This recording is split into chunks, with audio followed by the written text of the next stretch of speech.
Assumption and expectation can be a very subdued energetical movement in us. And as we become more conscious, the more we can master the skill of how not to assume things. Welcome back. This is kind of an after party of the video we just done, and hopefully you will enjoy this as much as we are enjoying talking to each other about conscious life and conscious topics, and topics which are in our day-to-day life is very appropriate and very helpful because we encounter them. I would like to bring up something which I thought might be a useful topic to talk about, and maybe even asking you a question in return. We will find ourselves in situations where you do not know what to expect, you don't know how things will go, and you have to be open.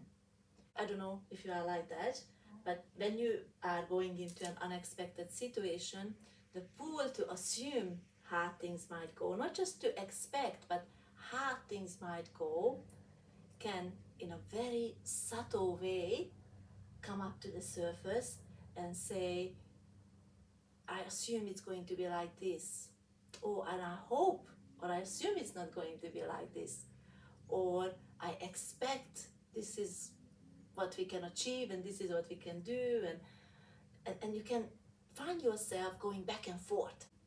Now, why do I bring this topic up? Because assumptions can be really, really challenging to tackle sometimes. Correct? Yeah. And sometimes we do need assumption and we use it. But other times, assumption can cloud your judgment. Assumptions can almost manipulate your ability to choose. And because assumption tend to be such a subtle energy, some people don't even notice that they are assumed. Same goes for expectation.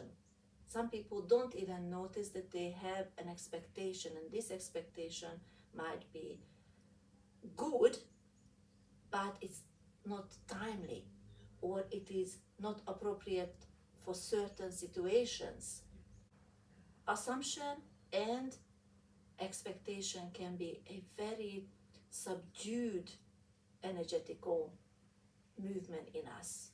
And as we become more conscious, the more we can master the skill of how not to assume things. And going back to our previous video where Jesus was resting through a storm, resting through a difficult time, he did not assume that they're going to sink. The people on the boat who were panicking, they assumed so, almost to the point where they were expecting it, that it's going to happen. Does that make sense to you, what I'm saying? Yeah. So it all comes down to not just rooting yourself in peace, but also rooting yourself so much so in peace that neither assumption nor expectation is covering up your focus of peace. And since peace is your own identity, you don't just have it as a thing and then it goes away and comes back, but we are made out of peace.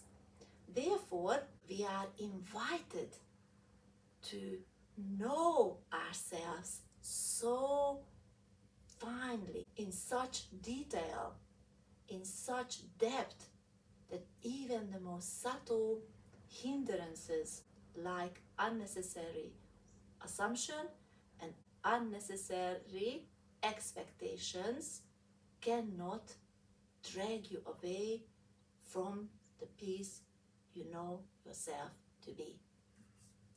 Oh, thank you. What we are trying to say is that we are made out of peace, despite that we do not feel that. We are not feeling the limitations of peace, because peace is limitless. And we are not supposed to feel the limitations of peace. What we become familiar with is the lack is lacking, the fear is not present, we feel content, and we feel that we are connected to something extremely powerful. It is limitless, and it is forever providing a large, limitless opening to peace, which is forever enough for us to operate from. Yes, when we were having that discussion after the video on Jonah, we got on the topic of mental stories, like racism could be really a mental story, certainly an assumption about people you don't know.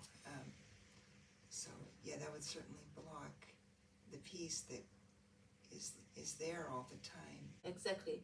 So his transformation had to take place in order for him to have that strong inner confidence, that absolute knowing, that unshakable, limitless truth channeling through him, and knowing that he belongs to that truth. He's made out of truth. He had to have that confidence, and that confidence lacks fear. Because imagine he had to go up to a leader and say, you and your whole nation needs to change. Same way, we could say in the story of Jesus, to calm the waters, he had to have an amazing inner strength. He had to choose to stand in peace before the situation has changed. And that strength can only come from knowing that we are one with life. Now, may you know it intellectually as well as in your whole being, or channeling this understanding through yourself in the midst of a sudden action, that is kind of irrelevant. The bottom line is that if you experience this and regularly experience yourself to be the channel of peace, and that life is connected to you, and that you are loved, supported, you lack nothing, that confidence, that regular habitual understanding is strengthening itself. It's just like working out in the gym. The more you use your muscles, the more you keep your strength. Oh, gee, thank you, Maria. Yeah, that helps us meet these challenges too. And you had said that it can make us stronger too. That's right. Yeah. Challenges are here to help us, to make us stronger, not to trouble us. This is something worthwhile to learn.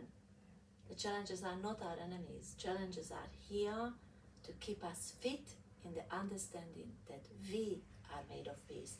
It's providing us a practical situation where we can practice that. We don't just rely on our mental memories, but we also using our whole being to channel peace in the midst of a difficult situation as well. Wow, thank you. We will wrap this video up here. Thank you for watching and being here with us. We hope that you are learning and enjoying and having fun with us, and hope to see you next time. Bye for now. Bye-bye.